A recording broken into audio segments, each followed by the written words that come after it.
possibility that the Agrada lawyers don't file appeal. Yeah, there's a possibility that Agrada Beko lawyers Beko motion or notice for bail pending appeal case. Yeah. There's a possibility that judge will be to man bail, no, depending upon the contents of the judgment. If be a nice judgment, no, what in a punchy.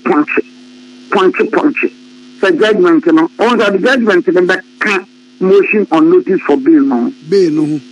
No, a punchy, PGA, paragraph, PGA, yeah. That possibility is there. There's also the possibility of Obeko for bail, no. Judge, no, Obeko, no, I'm for bail, no, man. One also so. Adentia Obaka said judgment na dam na ye de ba appeal no ne hwekrogen a tokrobia na baabi ko tokrobia se kotokro da baabi a na je mama obey pending the determination of the substantive appeal no no say ya na also there obeti na ba so obeko motion for bail no pending appeal. Now let's talk to the substantive. Agrada beti mako appeal no ebia obetini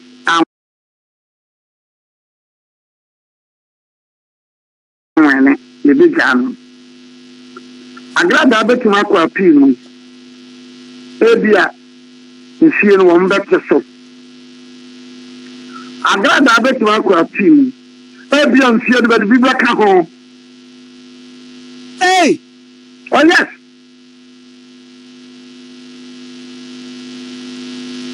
Woman can appeal no am say there be and the judge no cry the same court judge was so lenient. You see, we should stick to anything. High court judge no how the court appeal like I say circuit court no cry one apply law ni because baby na make minimum 10 years ebia obeka say minimum ni 10 adentino man 5 person man 10 this one man 10 na ko e concurrent they just say 5 na can obeko 10 so mo bi anya na agene so okwa appeal nko an dia ay automatic say be ka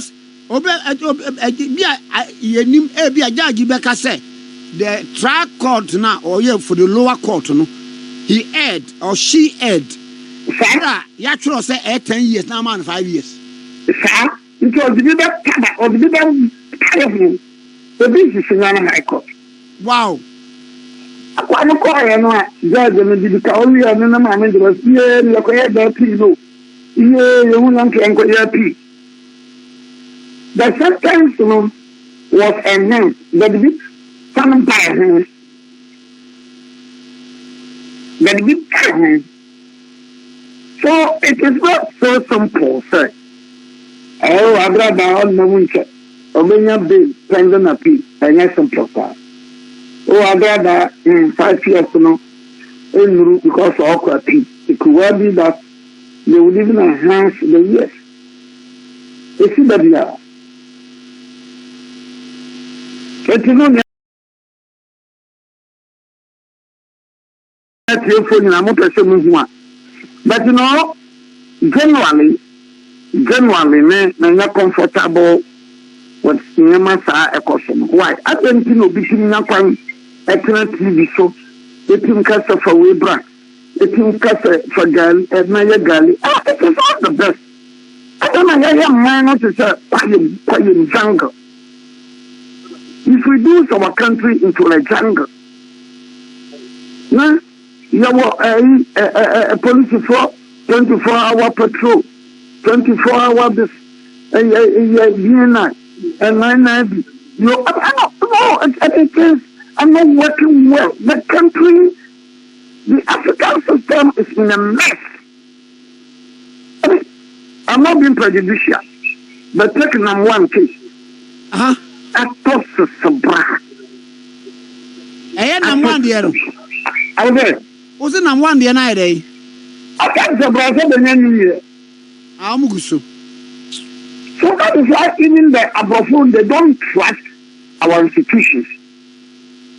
everybody na be for me here obi wa Ghana and Nigeria no ma but they look back na ma be chinka what they look back they don't trust our institutions. Of course they are right. Abi be argument be say me wa ma so dem ena me kan say me to ebi asofo ni bi ton kosu akokko ebi eto abura mu nsuo na no boxer bi kura wo boxing wo de sofo bi ayi sticker abano to en kwa de blow mo buo no sticker no ntino ko omu kunu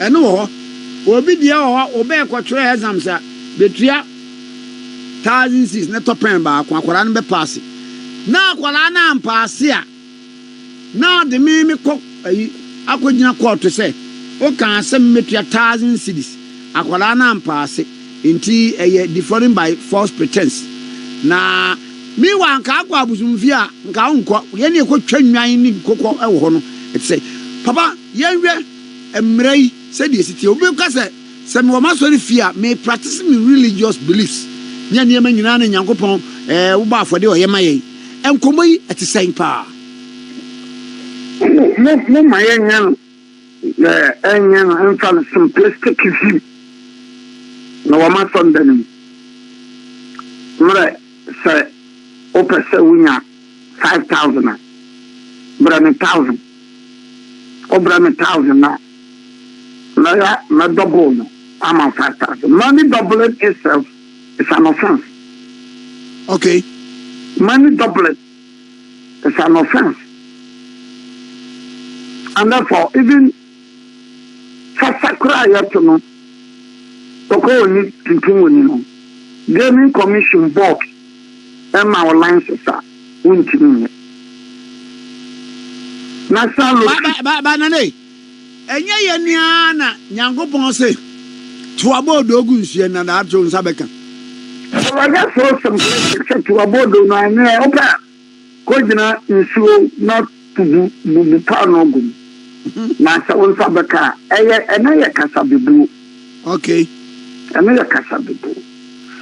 So even money doubling is an offense.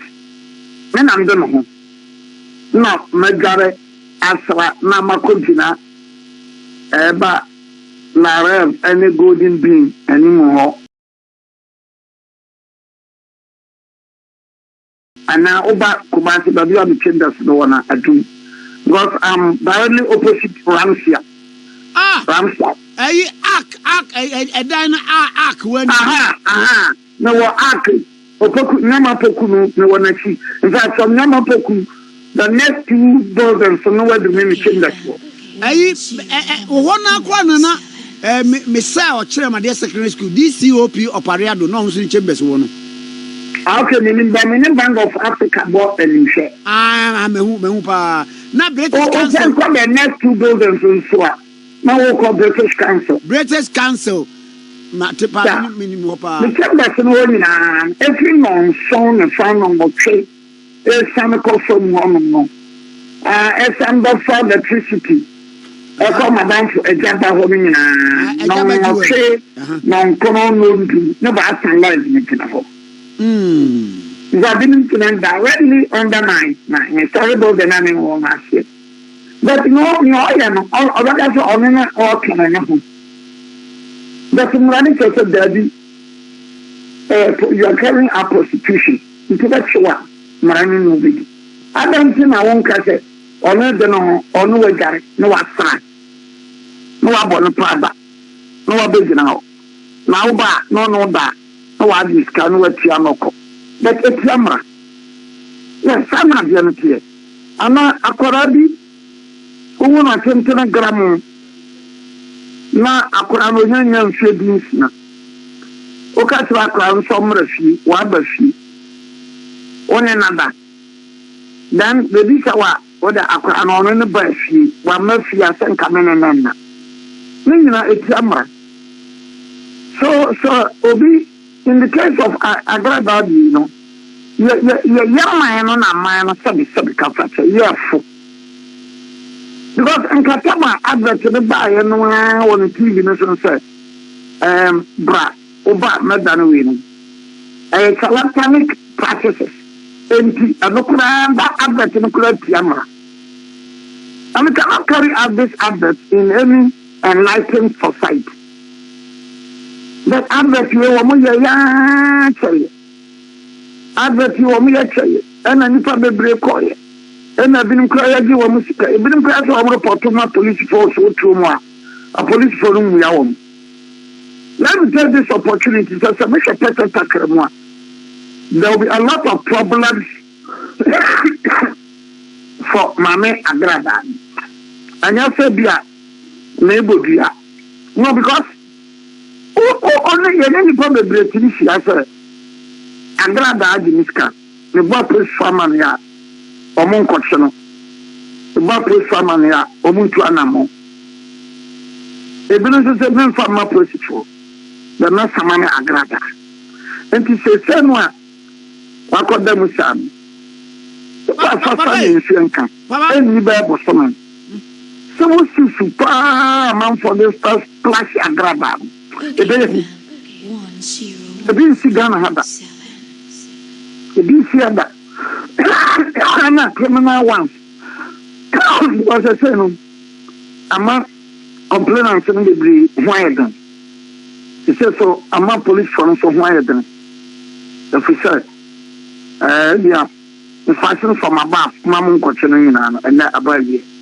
So, Mama, you're organizing a home for more drama. Now, coming back to the patriotism, and the full view, full clear, it is only a grand guardian. There are other TV stations. And it was like there's an abundant lawlessness and indiscipline in Africa, south of the Sahara. But I'm told that Côte d'Ivoire is in so some parts of Africa. Some parts of Africa. Nana, a bit more argument here, any mumre or bontain say. Na musu amudi sika no call ye no e de na mraka kire wo wote ya dasabra no enura bi hu bi yesi aso ne yefa no black church e Waterchiman Timber Junction wo say wo register 150 Ghana cedis and wo register ye na no wo be ma 1500 e bra sika wo register ye na TV so nura and the most of you see, the institutions should not allow these things to happen. Meanwhile, you have the YOCO, you have the Special Prosecutor, you have the National Investigation, you have the, and then them, you have all the institutions. You have all the institutions. That's not a place where even in enlightened societies, you need to register the churches. In 19 societies, Obing yourself for tax or for this or for that, you must register the church.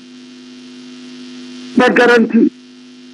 And I say, I buy no basic assemblies now more than what I saw, the beer watching, the beer person who preaching, who register. Now assembly nothing so and your tax assembly. Well, I do allow a joke of no clear. No, I'm sorry, in the beer, and I was Sibosambano, and I was shrine, in the beer. I mean, there's a thing baby over the Cobosum we were. You must register.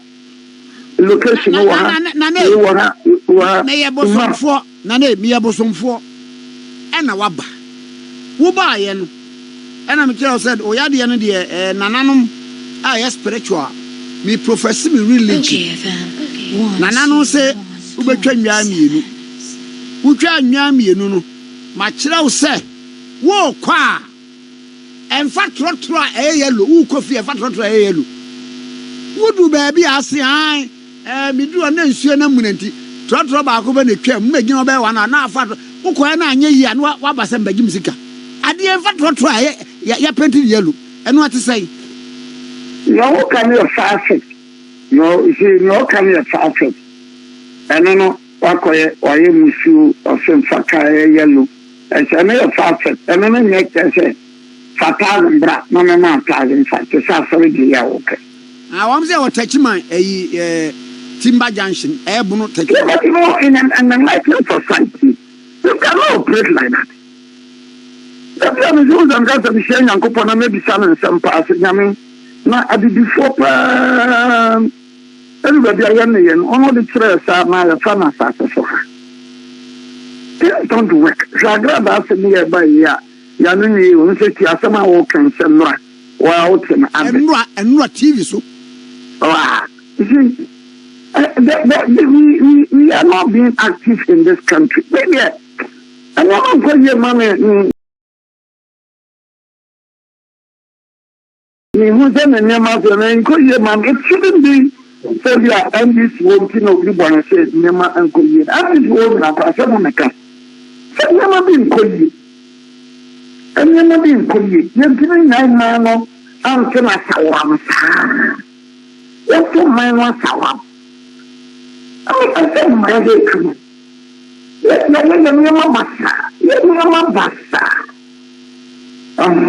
so but I think that's not come on.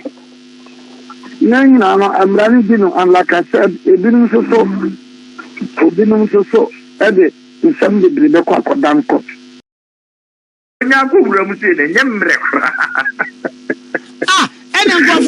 where do you am, where Bogos you what do I not do? You're a more. Dear, who felony. Because you can't felony, what a son boy, you are a felon. I didn't know who Mupayan first and second. Yeah, not the attendance of someone in all. What is felon in the pet? You ready to sentence a banayagro. Oh, Miss Mina near 1 day to 3 years, and they are the Orion Prega, and they are a canon. Now, what is felon in pet? Yeah, let's just sentence the dear. In fact, Rawata being in another fighting. Cases na odi agra ya adi be ye ha ma me ka no twido odi agra adi ni ani be ye because inya de salo ne to so pe e kire enko e friend say agro sentence ne de be mawo enna yesi maame no fair second count no man 15 years third count no man 15 years no say e run concurrently. The attitude you know some 12 funny other social media commentators and say, hey, there be a 5 years. 5 years. I mean, baby, on a computation free. Muni say, Wadama, why criminal? I mean, 5 years. Now, they know to work all kind of. Yes, you have money 15 years. You have money 15 years will each count, and I say, third and second and third count, no. Not to run concurrently. 5 years between him. And if he's in trouble, no. Okay. Some Moira. Lori. Yes, sir. Dear, watch them we Sankawi, honorable Agrada, a lawyer. Kabama case, no, I travel to full length. If you must suggest a nurse and or can't check out to say, okay, plea bargaining. Sikana almost a media woman, Metia or Madia Mom. Kawi lawyer, Sadi Winka, over this option. And Casamena me Agrada lawyer, one no. And prosecution closely one case, no. And can not quite do Supreme Court near Churchill. I have a statement to look evidence in the moon. Come in, change my judgment in him.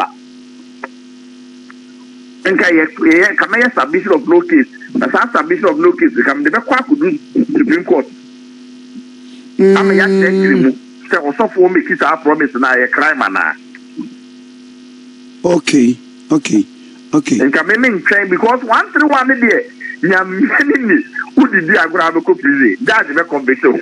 Because it's me done it, your case is be no more, no more. And done it, you're convicted, you're the quite near Danano, near also the quite near Danano. Papa? Yes, sir. And if I so just say, obey me, application for bail pending appeal. Now, I know you know someone, the answer with the 100 emu 3 na ye. Ah. Me practice criminal law. Me control say 100 emu 3 na ye. Sentia. If you say what trauma court to papa. Yeah, open a competent jurisdiction do as we are. I just watch and say are there any wrong and sana court na ma obey. Na sa wrong no so jira. It say 131 ni jira judges na nkasa so discretion so. Ko 131 ye ntwem to work correctly. Yeah, o fa facts na now they go. Also read. What you bill pay that pre 103 na ye. Hey. Aye 103 pe. Nene se yentama. Ah, so they work and tree that was.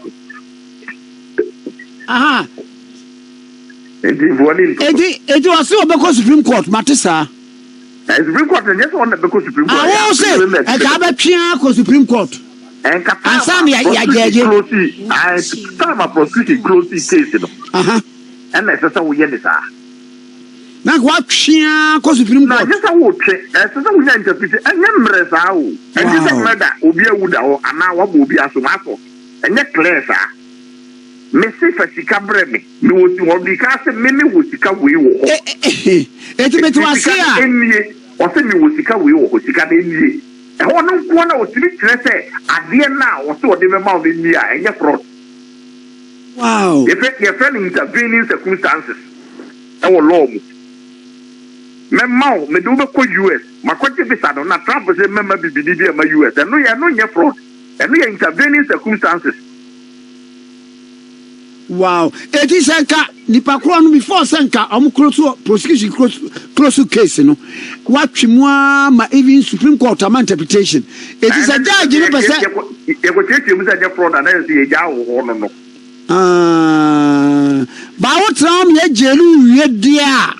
Kwame say we suffer nti to ade Jesus guy so so tram ye do ko so ade ne bi. Ne ya fa nto afiase Matthew chapter 5 verse 25. It was ho. O dem na me kai. Wa say na woni unkro bonifo no nam kwan so no. Woni ne nka na sombiem. Na wanyiwu amma kwaduboni na kwaduboni na anyiwa amotemuafo na otemuafo na afo ankoto afiase Matthew chapter 5 verse 25. To aso da bi to aso e ho bro to aso no do ko to afiase a umpie computer ma obeye dey ubetwa una nyina wie.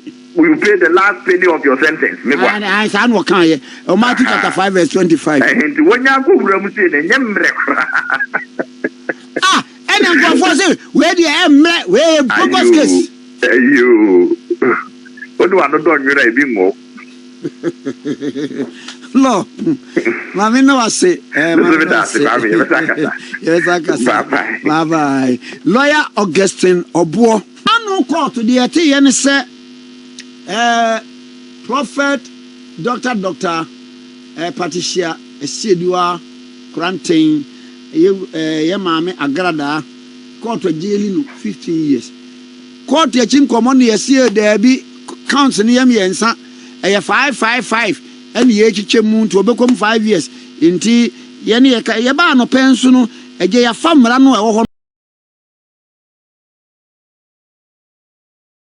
e de atoto ho kakra e de ho nkomo na court na wo ho te ne sei yo wofa agrada charge aye dia bonu count near makuma 5.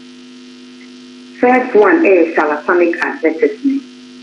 Let's say wakati nkofo say obetumi ayisi abra wontumi ate emi wotumi an tumi yi bi but enye no kre a wojina TV so abomu dem ni top mi no ekoti 9 2, 3, 4, 5. Me na is falling by 4%. Say wabo we papu.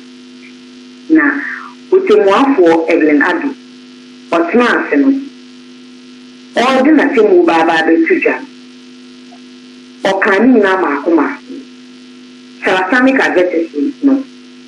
Oka say ehono mania grade di hufo. Na asotwe ewo ne say o manu 20 penalty Ukabumwa, Uyensikana, a 300 cities.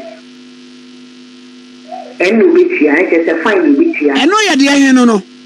And then you can Salasonic addresses. 300 Ghana cities. Okay. Mamintio.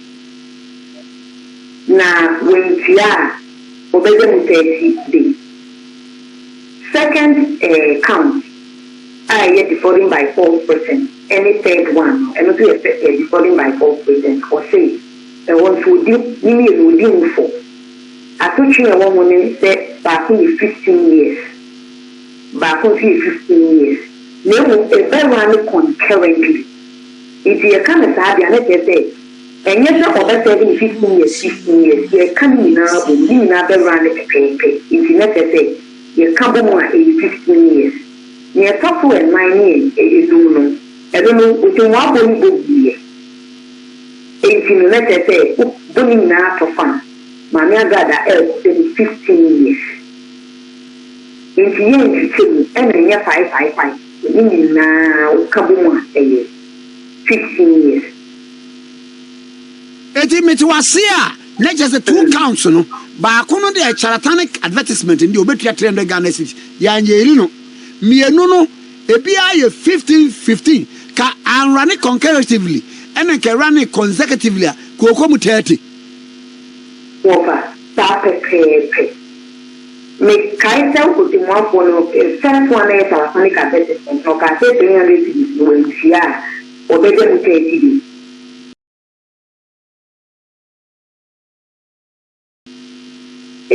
Because sentence they run concurrently, certainly I will come. You can move class and let's say 15 years. Can the sentence in me Pacho, almost can say 3 counts, no, but I could be 5 years into a bedroom. 5 years in no 15 years. Yeah, yes, cost them 1 year, 15 years. Or come back 15 or come back to run concurrently. That in a cast after certain hour while to train, let's say, you're coming in Abu. Some can consecutively, let's say, 15 years no, or better be 4. Second count, no. Third count, so, or say, 15 years in our back of another 15 years, let's say 10 years, 30 years. We may not say, I can't boom, etc., or best 7 in our pepe, in another shot, Yabu, we swabble. In the careful, no quite not 15 years, I think, Bianca, freezing at NBA, could you turn up in one for the cafe, if you are fine, not 30 days. If you are not quite the income once, you never run a concurrently, and let's say, 15 years, it good. Well, your mamma said, Namising and Pamfama Wati. To me, and to Tianuswama, why? You over Baba. Yes, Johnny Philippa Atanga and I, Yana train common watch them. Ye Adiano a bow, debo, Luku debo, to what debo. Yama, I mean, just a ja, Eshe and Sana, she near the Guatem. And no, 15 years. Nana. Judicial president, and I'm the secretary. I have 15. But my calculation, my wife, as an original pay or Lotan. Thanks for watching. Like and share the video. You can also drop your comment. Please don't forget to subscribe. Click on the bell to turn on the notification.